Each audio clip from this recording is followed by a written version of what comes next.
hopefully that's all ready to start. One more reminder and a very special invitation before we get started. We are pleased to invite everyone to Cerrito Forum 2026, which will take place in October 12 to 16 of this very year. This gathering will bring together partners, allies, and leaders from the Poverty Stoplight Global Network to share learnings, strengthen collaboration, and explore strategies to advance our program sustainability, innovation, and of course, expansion. During this edition of the Cerrito Forum, we will reflect on the concept of flourishing and on how individuals, organizations, and communities can live with purpose, make informed decisions, and actively build the future they aspire to. The agenda will include working sessions, exchange spaces, networking opportunities, and field experiences. We will share the detailed agenda later with the confirmed participants. So we really hope to see you at Cerrito Forum this year. Like every year, it's happening right here in Paraguay, in our beautiful country, in our agricultural school, the Cerrito Agricultural School. We really hope that that a lot of you will be able to join us. So with those two announcements, let's say out of the way, in a way, I would really like to get us started. Olu, my friend, thank you. I am beyond excited to see you, to see your your beautiful face across from me. Welcome to the Global Stoplight Network. This is a community of dreamers and doers. We actually believe that we can replace poverty with dignity, one family at a time, and we are doing so with more than 600,000 families in 63 countries around the world. Our tool is a technology tool, which is why we could not think of a better person to join us right at the beginning of our Innovation Week than you, Olu, because you have been working in the technology space for many, many years now. And I met you, 10 years ago now. And honestly, I remember that encounter because you had this way of carrying your expertise, which was it was very humble. I could immediately tell that you have been thinking about your work for a really long time, and you could really tell that you had deep expertise, within you, but you just had this unassuming way of carrying it. And it was so refreshing, and so it was so inspirational, to be honest. And I remember the last time I gave you a hug was 2 years ago at the Skull War Forum. Remember, we were with Satya, we were at the museum. So welcome, Olu. I don't know if you would like to to say hello to everybody, because I know that a lot of your followers are here with us. Yeah, thank you so much.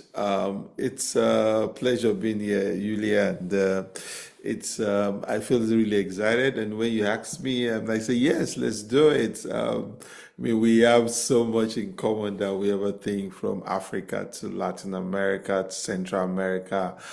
There's so much we could actually do together if you build that triangle. So I'm excited to share my ideas with this incredible group of people, and I hope my English is great enough. Yeah, Of course it is. so that we could have a conversation today. But thank you so much. Thanks for your very kind words. I hope I Oh, didn't disappoint you today in some way, but I'm really glad it was from the Aspen New Voices program. yeah. It's been a delight meeting you, and the work you do also in the UK. Apologies, I couldn't visit Edinburgh all that time, and to see you again this call and hear that you're But not now, in Paraguay. now you can come to Paraguay. Yeah, Exactly. I yeah, mean, my colleague Michelle is here. She's running the whole conference, and we yeah, would love to welcome you. We're a very friendly bunch.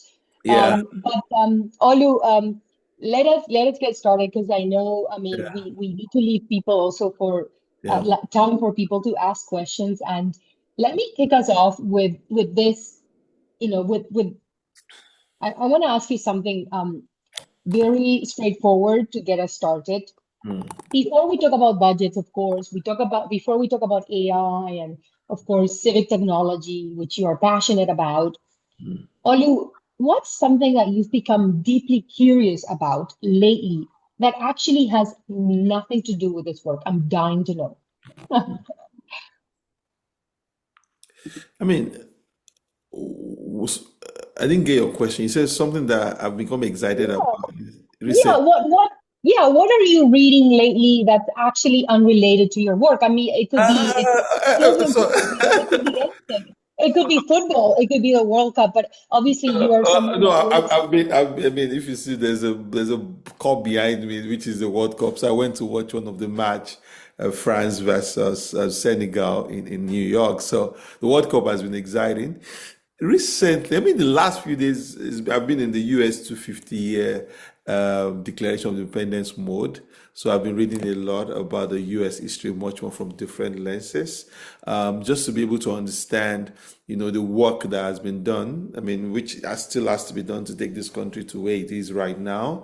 The challenges and the courage that he faced in the very, very early days, and how he has to still continue to reinvent himself towards the idea that all men are created equal and they have to pursue life, liberty, and happiness. So I think in the last few days I've been sucked into the U.S. history, Okay.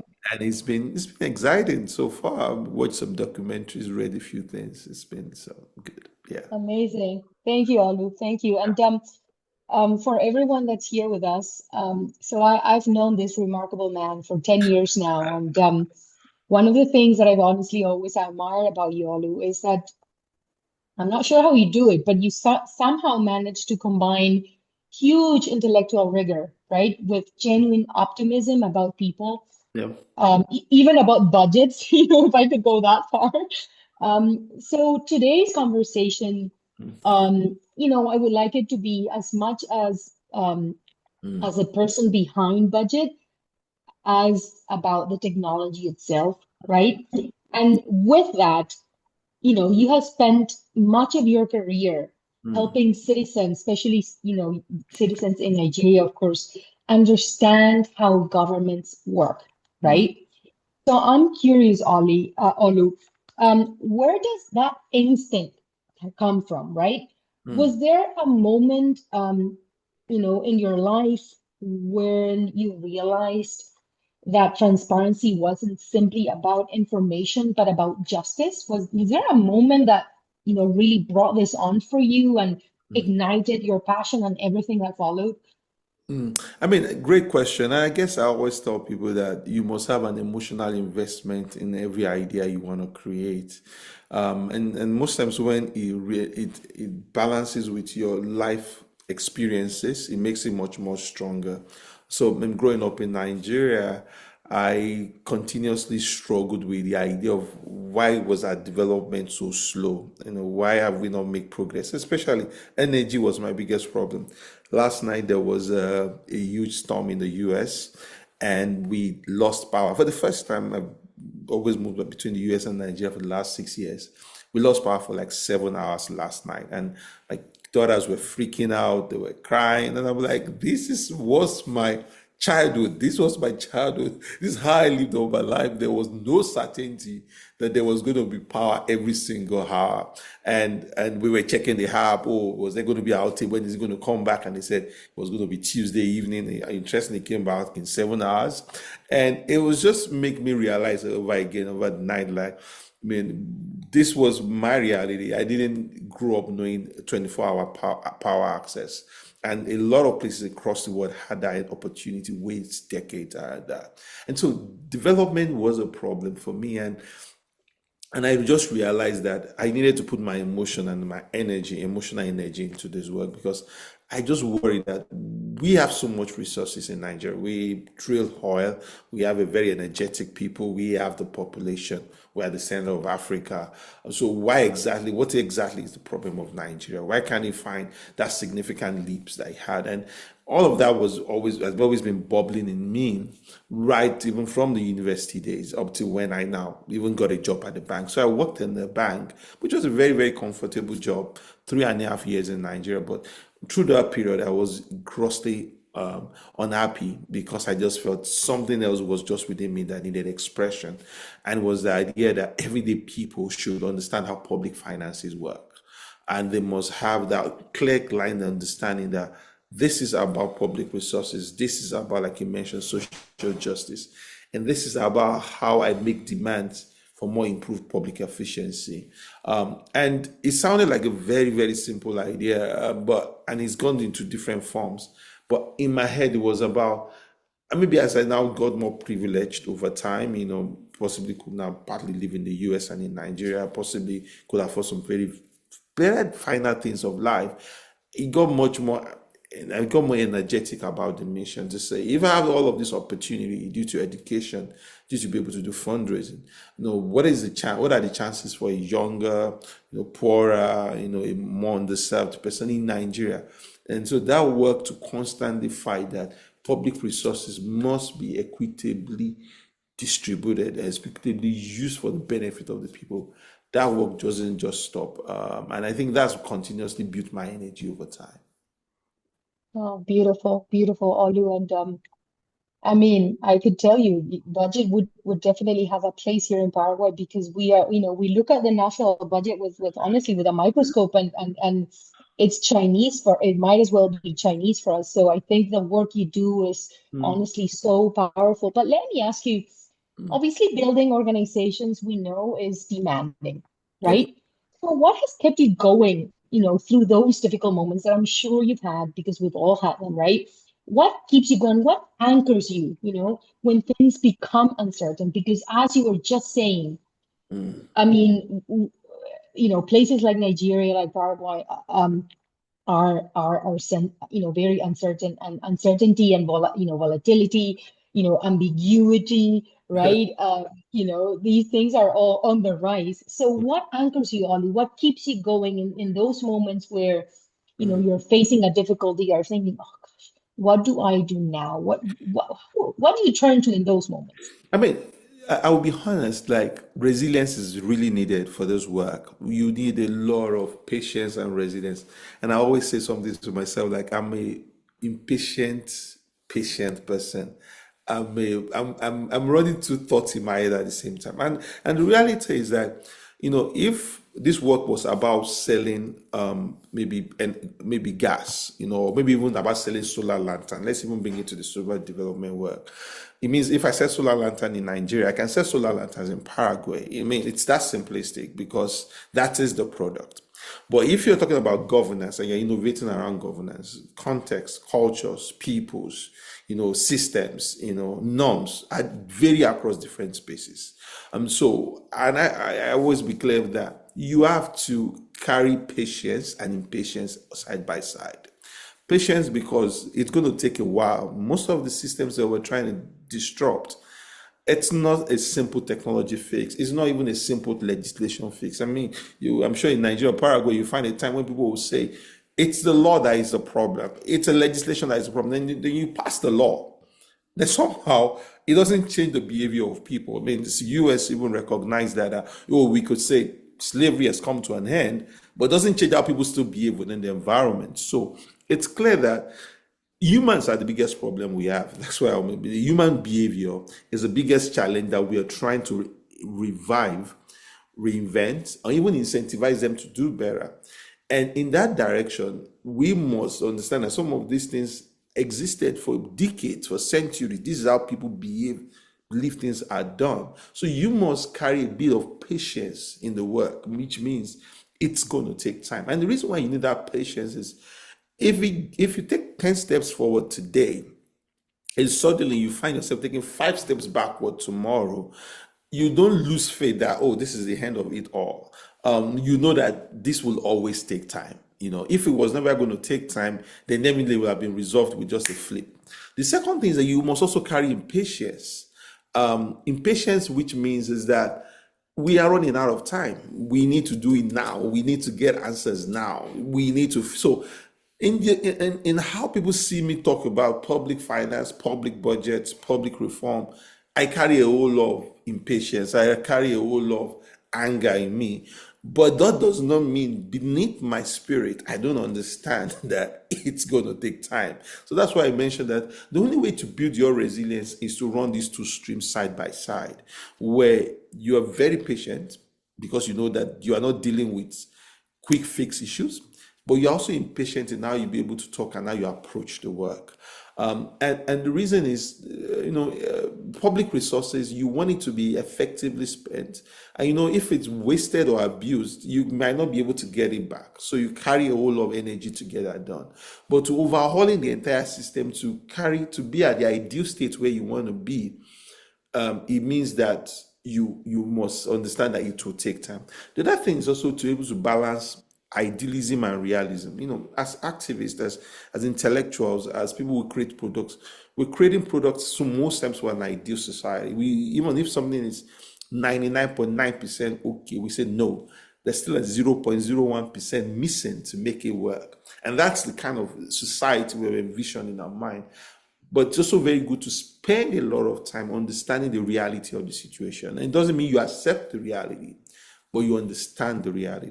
Sometimes we don't put a lot of rigor in understanding the reality of society that we have.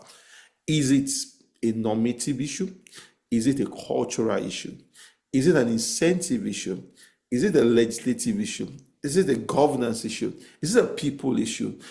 Is it a standards issue? There's a lot of learning that we would take in if we understand our reality. That now gives us now bring the law of intellectual argument to say, this is the reality, but this is the ideal state I want to be in. And how do I jump all these hoops, all these challenges, all these roadblocks to get me to that ideal state? And I guess that's the way I've built my resilience, grounding myself, understanding the reality and understanding how do I take that to the ideal state. And secondly, it's how am I patient at the same time? At the same time, I'm still impatient as well. And I guess that makes me, pace myself and to understand that, this will work out at the end, but it will need time. Yeah. I love that, Olu. So really grounding yourself in reality and balancing, right? Balancing patience with impatience, balancing, hope with with the reality itself, Yeah. and thank you for that honest question. Now, BudgIT, your organization has made complex public budgets understandable to millions of people, Mm. right? What have you learned about the difference between making information available and making it genuinely actionable for ordinary citizens? Yeah, and that's a powerful question because a lot of people are taking transparency like a box ticking exercise. When you have a form and they say, "Oh, be transparent," and I just tick a box and say, "Now I'm transparent." And most times, this is a title like global agenda, maybe like the IMF wants to give you some form of money and they say, "Oh, before we give you this money, you have to fulfill some transparency requirements." And because of that, a government that doesn't see transparency as a cornerstone of its work suddenly now wants to be transparent. But that transparency is more just box ticking. And it's not actionable. And because if it's actionable, there are some things he has to fulfill. Number one, he has to be comprehensive. Because if I tell you that I'm constructing a 100-kilometer road in Paraguay, and the question I'm going to which kilometer road, from where to where? If I'm not specific to say I'm constructing from the capital, I shouldn't see you. I don't know if I got that right. And I'm constructing it from there to maybe to the borderline with Brazil. Possibly, I cannot properly figure out, people cannot hold me accountable. So the comprehensiveness is the first thing we fight in the work that we do as budget. That it's not just going to give me gross level summaries and to say, this is revenue. Revenue from what? This is expenditure from what?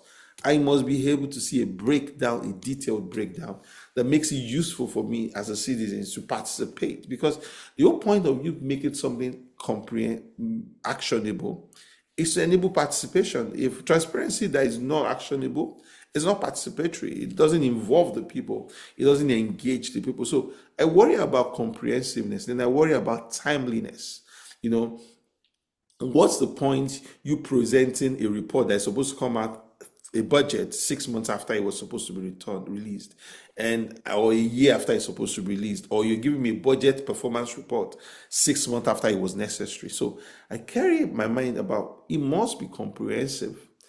it must be timely, which means that for me to be able to use that work must come at the right time. The third thing is that it must have a closed feedback loop. And what do I mean by that? A lot of time, government loves talking and say we have talked, but are you also receiving feedback? Do you, when people say this is wrong, this is not acceptable, that something is missing, do you genuinely accept the feedback and you react basis of that? Or you say, oh, it's an opposition problem. Oh, this government doesn't want me to do good. Oh, they want to chase us out of power. Or do you accept that feedback that this is an opportunity to educate the public and it's an opportunity for us to do better? And so it's in my head, I want to see actionability coming from those key framework pieces. I must be able to see the budget much more transparent, in more comprehensive, detailed manner, especially at the line item level, where it means I Mm. can now personalize the budget to the people. I can personalize data to the people because the end goal of data is for people to see themselves in it and generate conversations out of it. So I must be able to personalize that data. They must see themselves in it. Then they must have conversation. Now, when they have that conversation, in a timely conversation, there must be response from the government. And then we must be able to now track. The final point is tracking the impact of what that means. Because the government says, okay, we agree, we're going to change it, we're going to make it different. But you don't want to leave it at that point. You also want to see what exactly is happening going forward from there. And I guess if you combine those key elements, those key four elements, you get data not just to be, a chore, like, we ask us to do it. It's become something that's internalized, is now embedded into systems as well. Yeah. I love that, Olu. I really love it. They must see themselves in it. Yeah. I mean, those were some powerful words, my friend. And the Poverty Stoplight, we Mm. often say that families are not beneficiaries, they are decision makers, Yep. right? They use information to decide where they want to go in life, right? So, do you see a similar evolution in civic technology? Are we moving beyond informing citizens towards perhaps enabling them to shape public decisions themselves? And I like that question because that's what the natural progression should be, and it's, I mean, I tell people that civic technology has been in danger recently. And the major point is that, one, there's a resource challenge with it.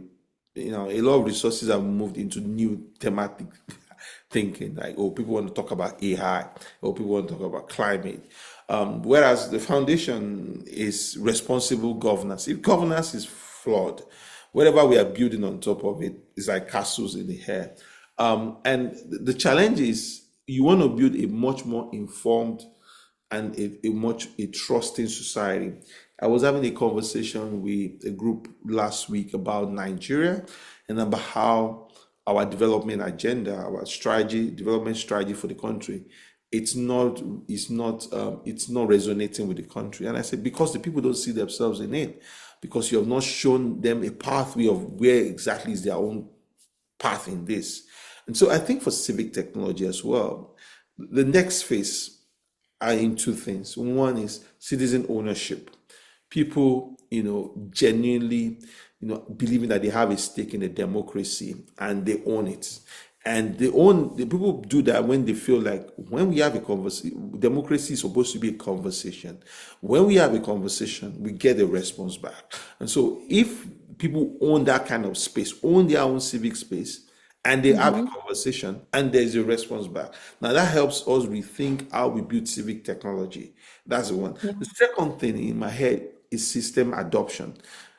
When we build most of these civic tools, like for example, you build a tool to track government spending, to track government roads, you're building something to improve what government is supposed to be doing. My optimism is that government also sees, oh, budget has built a project tracking tool that tracks a project end to end. We can build a similar parallel tool inside to do all those the same work. So you also want to just not build for the citizens, but you also want government to take inspiration from what citizens are doing and also use that to improve their own processes over and over again. And I guess that's for me where civic tech is supposed to be because there's so much pushback against democracy in recent years.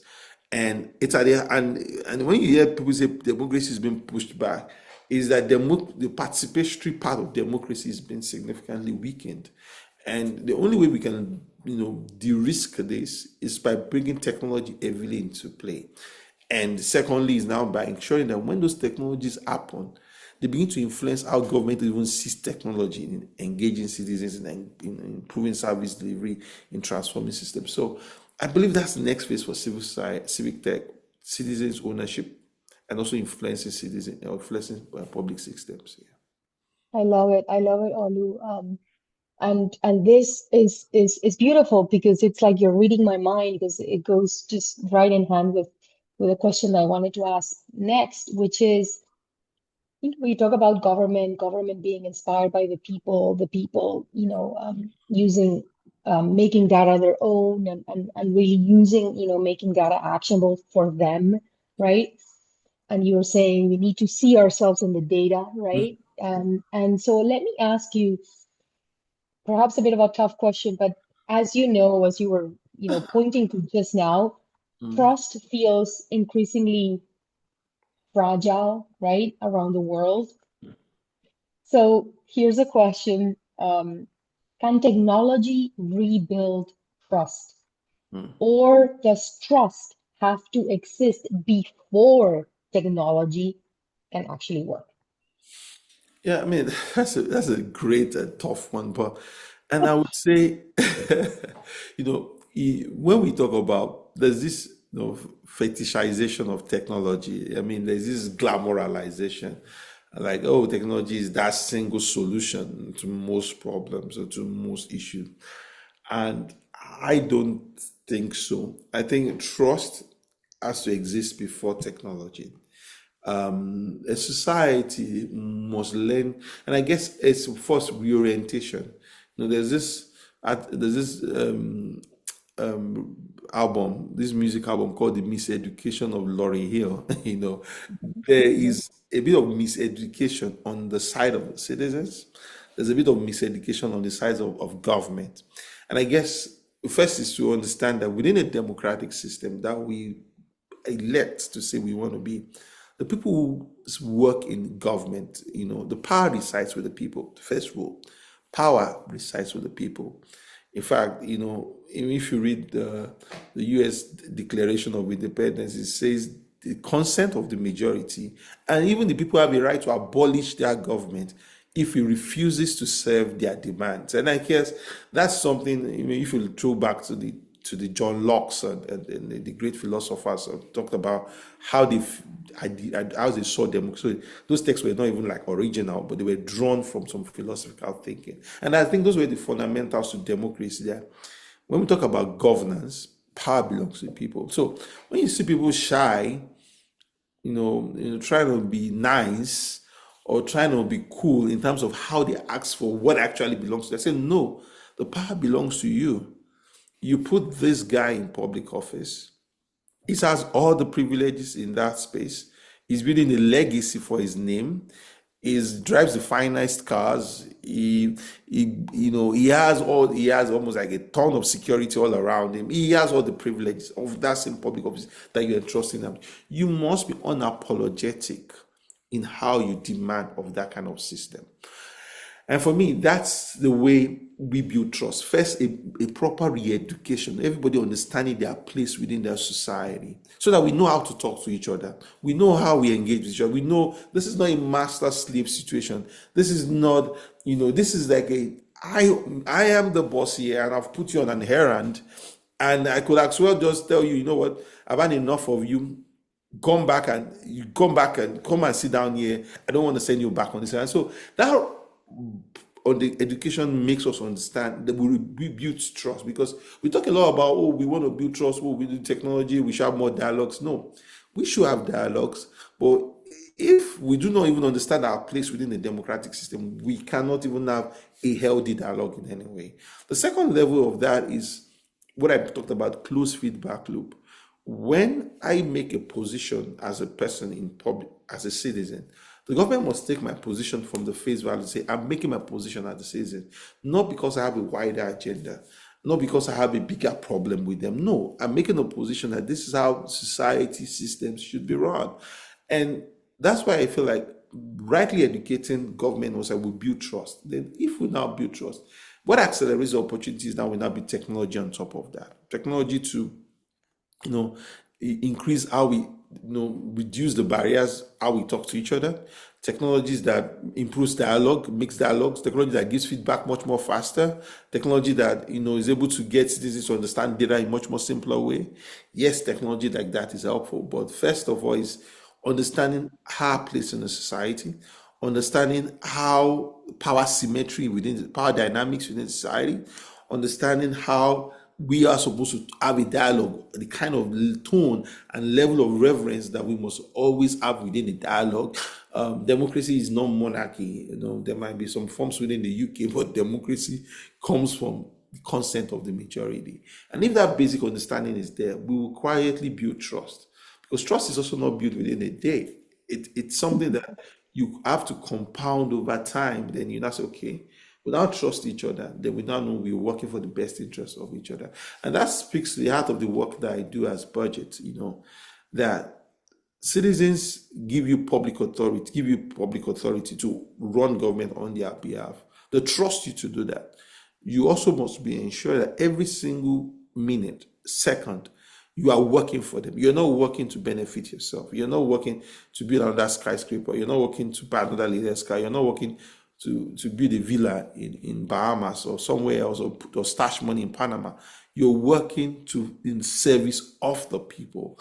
And I guess that's when the issue of budgets, public finance, all of that comes up as well. So trust first, I beg, but trust must start with right orientation and education on both sides. I love what you said because you were saying that in a democracy, we should all know our place, right? Mm. And just like Rome wasn't built in a day, right? Trust is not built in a day. And I think these are powerful reminders, Olu. Let me now ask you, how should we measure success in civic technology? By the number of downloads, levels of participation, policy change, better public services, or is it something harder to quantify?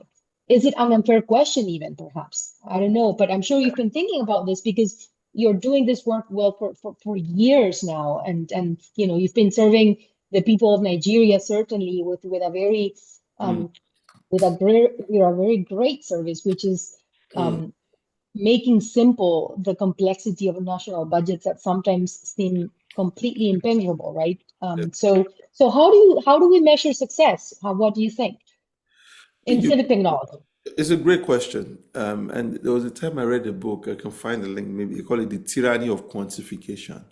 You know, Mm, how we, and he said something very profound. It says, not everything that counts can be counted, and not everything that can be counted counts. So let me go back again. Not everything that counts can be counted, and not everything that we counts. Like we have to be very methodical to understand, and like why I make that analogy of selling solar lanterns. If Civic Tech was about selling solar lanterns, if I sell 500 today, I can sell 1,000 tomorrow, and I can sell 2,000 tomorrow. It makes it much more easier, even before talking about the wider aspect. But when we're talking about civic tech and how we're trying to reshape relationship between government and the citizens, and using technology at the center of all of that, and data and design, the way we were going to be able to see the impact is much more different. And so, at first, I'm an anti-quantification person because I'm like, it's easy for you can even read those numbers. Let's not lie. You could pay an influencer and say, you know what, let me speak about this work, and you have this gold rush, and 1,000 people download, and 2,000 people download, and they download it and they forget about the app on their phone, and it's not transforming the mentality within the society. So my question would be, how are we going to how do we track civic tech impact? And I'll put it in like a few buckets. First thing is we have to first understand what mental model are we shifting within the environment. That's very difficult to understand. Like if people think this way about democracy, do we shift their minds to think this different way? How many people have much influence, what wider influence are we having over the mental models around governance within society? When people believe this is how we should engage government, and you say no, this is how we engage government, and that becomes a changing tone within the society. For me, that's how we first mention impact. So impact will not be about what we can count. It's about what exactly do we shift in terms of the mentality of the people. And that, I don't know how I'm going to quantify that, because that's something that goes generational, because it's not just about the people now. They pass on to their kids and to their kids to say, we're no longer in a dictatorship, we're no longer in a military regime, we're now in a democracy. So the tone of engagement and of conversation has to differ and has to be different. So that for me is first wake up. Second one is look about is policy change and substitution. And that's something that could be more system. I talked about citizens inspiring government to do something differently. So let's assume that citizens do something in a way, and the government looks at it and says, "Oh, why are we not doing the same way? Maybe now we have more resources and more opportunity to do it in a different way." And that's what, as budget, we're always striking at. We're tracking government projects. How do we influence government to also track their own project in a much more effective way and use their own parastatal bureaucracy to track government project much more? And that, for me, is how I'm thinking, oh, we are changing the system. So I'm not counting downloads. I'm trying to count, did we influence the system? No, I want to change the mentality of the citizens, number one. And I want to be able to show people, prove evidentially that we are part of the people, changing the mindset of people to behave differently in a democracy. But the second part of it is also to change government to behave differently and to adopt technology, to use tools differently. And that's what I would now count before I go into like being counting to say, oh, how many people are listening to our programs? How many people heard about us? How many people downloaded our apps? Those things are nice to have. It makes it cool. But I feel like for civic tech, it's more of a we are dealing with, it's people who talk about behavioral science, they're right, because we are trying to shift patterns, behavioral patterns here, either on the side of citizens or on the government. And I think that's the first thing we need to count. Then we can now go next level and says, what is the reach of the work that we are doing? You know, how Mm. much of the reach, and I think reach, we have to be honest with ourselves. Downloads on social media might not be the best way to say with our reach. It might be that we have a radio program that 1,000 people are listening to. It might be an advertisement that we've put in a very, very critical period where citizens maybe are watching football, it's a late night news program, and people are able to see our work in a much more evidential way. It might be a viral moment on social media when people are looking for something and we quickly plug our product in there. People are like, oh wow, this existed, we never knew, and they take that opportunity and it begins an opportunity and they things for them.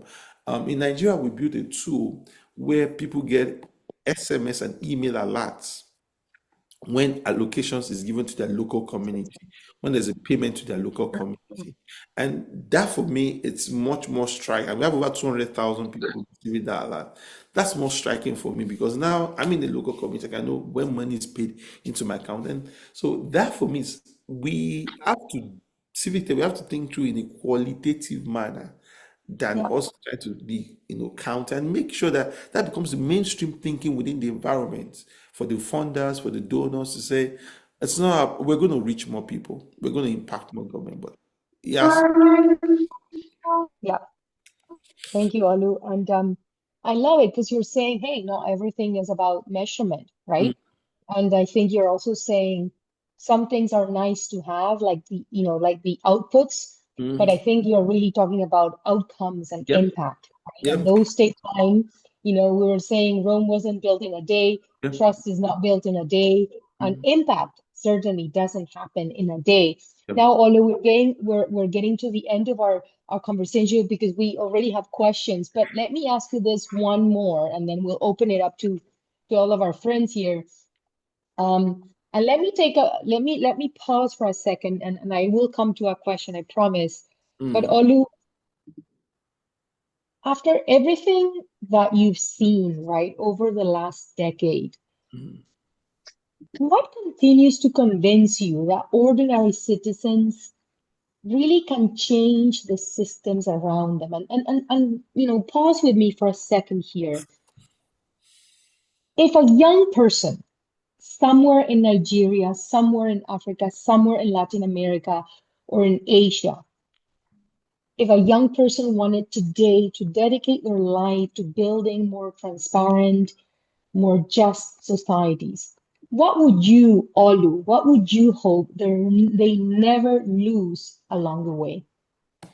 And I think first question, I like your first question around how much do we think citizens can do it? Citizens can, but let's not lie, citizens are also juggling with a lot. They are confronted with a lot. Economic pressures, some of them, the orientation they have, some of them worried about their safety. So for them to ask hard questions, use our tools, speak up much more strongly might continue to be a challenge for them. So that's why I speak about we understanding the reality of the sector, of the space, or the environment that we want to work. A lot of people always ask me, come open office in our organization, open it in our country. I'm like, it's not like we are going to go and sell cars. We will have to take a time to understand what's best to work in your environment. And that takes a lot of time and resources. So first thing is to say citizens can, but there's so much work to also be done on the side of citizens to do more to owning their own space, because it could look frustrating that sometimes the citizens are not getting the same enthusiasm for maybe like Bad Bunny or Michael Jackson or maybe Rihanna, the same enthusiasm they have for pop or music and for Instagram and TikTok. They don't get the same energy when it comes to civic tech work. And that also comes to how we also have to get more creative to build up their attention. We also have to figure out a way to fuse ourselves with music, with arts, with culture, something much more exciting for them because that makes it much more less threatening than it used to be. The second part is something you don't lose as a young person starting. What shouldn't they lose? Because I'm sure it's gonna be a long and hard journey, right? And at times also very rewarding. But what would you hope they do not lose? Your voice, the first thing you don't lose is your voice. And I always tell people there's nothing that should come at the expense of your voice. Your abilities to speak the truth, the honesty at all times, that this is what I feel, this is what it is. In a much more, you might be angry maybe in your very early days and you start being more respectful in your later days. But the truth is that your voice you must be able to speak the truth as you see at all times. So if you feel at the point you can no longer speak your voice, say your mind, and be able to say the truth, then there is a big problem with what exactly you're building. And the second thing I would say is the optimism. You must never lose the optimism. It's extremely important that it's so challenging within the environments that you're trying to work with. It's so difficult. And I can understand change might not even look possible in your horizon. Even government can be frustrating. Even traditional leaders, everything can look like cast against you. But like I mentioned, you know that it will take time, but do not lose your optimism. The final thing is proximity.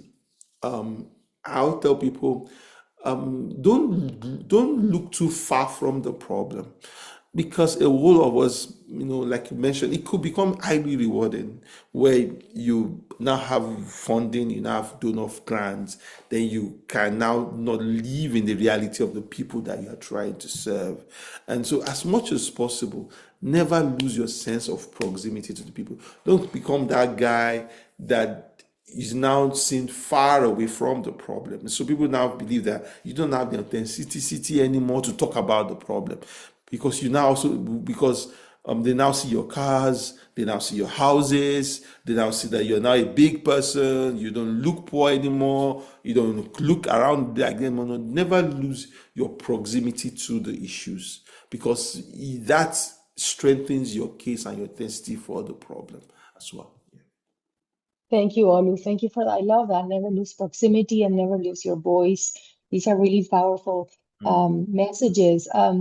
I thank you so much from the bottom of my heart. I honestly wish we had 1,000 hours because your mind is so rich and so beautiful that I would like to take more time with it. But But one of my colleagues, Nico, actually sent me a message, a question for you via WhatsApp. And Nico is asking if you could go back, would you do anything differently? Obviously, you've had a remarkable career, Olu, and you're just getting started, which is even more exciting for the rest of us watching you. But if you could go back, would you actually do anything differently?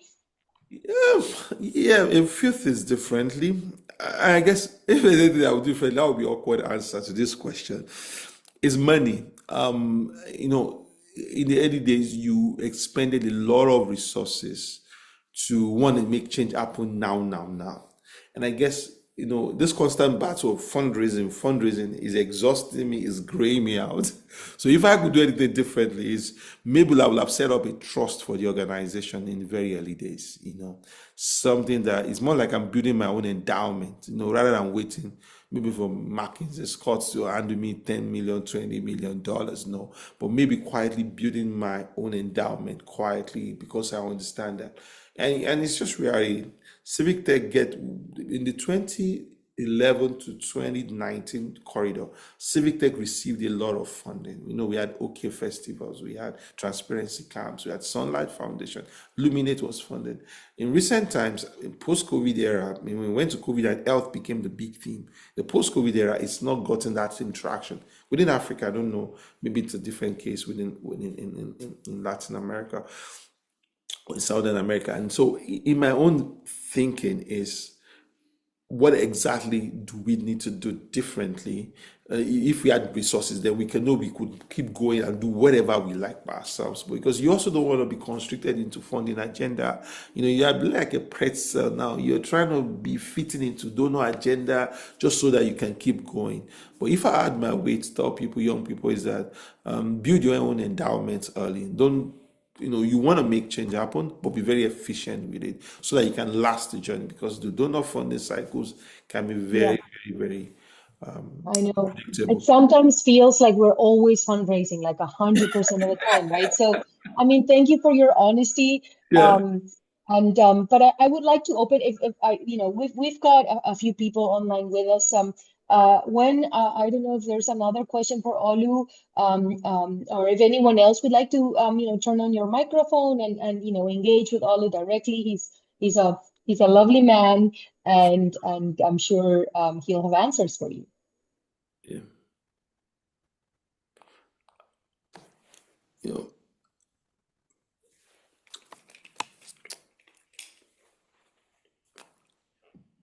I think there's a Oh, top. I think there's a question in the comment section that I saw. okay. Yeah. Okay, so one of the questions is saying that one of the principles behind Poverty Stoplight is that people experiencing poverty are experts in their own lives, right? The question is, how can civic technology better recognize citizens not merely as users of digital platforms, but as co-creators of public solutions? It's a wonderful question. Yeah, it's a wonderful question there. My team, we have a tool called Tracker. We use it to track public projects. And I always tell my team that, the delivery of the project, it's not the end goal. I mean, government itself can deliver the project without us if they respond to their responsibility. But what is the end goal for that work is a continuous engagement with the people, understanding that they have a responsibility to hold government accountable. That's like the big idea. It's not that the road was built, yay. And I think everybody wants to hear that. Say, okay, oh, you'll be doing tracker. How many roads have you gotten built? And which is the same problem we talked about. They say, okay, I've built 1,000 roads or I've built 600 schools. But that's not the end goal for me. The end goal is that we have people who are involved, who are actively co-creating solutions and holding government accountable to do what exactly is right. And I feel like that's also same principles that must go into us building civic tech. We don't do enough research, enough learning, and there's a graveyard of failed civic tech products. And even budget, I won't lie. I can, like, if we want to talk about things that have failed or are still failing, have become sunk cost in the organization. There are products that were built that just didn't work, and we took lessons from all of that. But most importantly, is that we must co-create these solutions with the people. We must listen to the people and say what's best for them. It's a WhatsApp solution that is best for them? Is it a phone call that is best for them? Is it a low cost technology that is best for them? Because that's also going to help for us what exactly we're trying to build, and build our authenticity. We built a solution, and one of the pushback from the funders is that how are we sure that the feedback from citizens are authentic? Now, which means we have to put like a Google Translate layer on top so that people can write, can text in their own local languages. And then we now have a layer of solution that can now translate that as much as possible to English.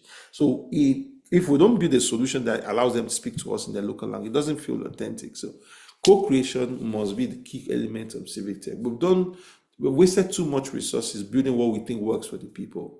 It's time to build with them and make sure that we can grow with them as well.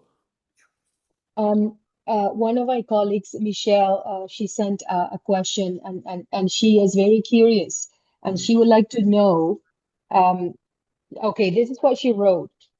Looking over the past decade, what assumptions did you have at the beginning that turned out to be completely wrong? What surprised you the most? I mean, these are great questions, Michelle. Do you have an answer, Olu?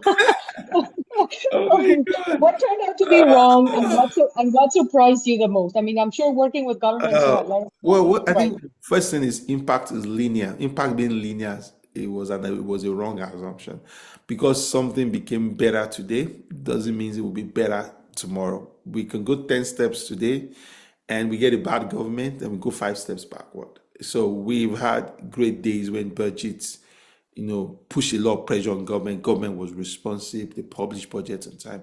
They were so excited to be improve their budget, open budget scores. But then we have a government that people elect another government that cares less about this issue, and you're putting a lot of pressure, a lot of engagement, and the government just doesn't seem want to speak about this issue. So the first wrong assumption is that I felt impact was going to be linear. That we're going, this is the pace, but it moves more like a stock market kind of growth. Like it's up, down, and it could even go all the way down. So that's first thing I've learned. The second thing also is to look at the scale of work around civic education. You will assume that I give you the information, you go act on it, and you go demand government. But there's many complicated layers around the level of education required for people to come to that. That we underestimated civic education. How much even there has to be a foundation of civic education before you start giving people data. I think a lot of times we just build data and we think people will run along with it. But that hard part of making them see themselves as co-partners in a democracy, holding government accountable is part of their responsibility. The part of them, understanding the use of the media to engage government. There's a level of education required, civic education and mental shift and mindset shift to be able to even engage with the data and to be able to make sense and to be able to hold government accountable. And I think we underestimated that foundational work as well. So I think those are two things I would say, assumptions I had that are wrong, and which I would build your resilience and to say I have to keep going and keep going as much as possible. Yeah. Oh my God, Olu, thank you so much, Michelle. I really hope you were pleased with that answer, because I think that was a very honest answer, right? And yeah, sure, impact is not linear. I wish it were, right, Olu? That would make our work easier, but the fun things in life, yeah, the rewarding things in life actually are never linear, right? And Olu, we know how extremely busy you are. I think so. Um, I have the privilege of yeah, watching you in your career over the past 10 years.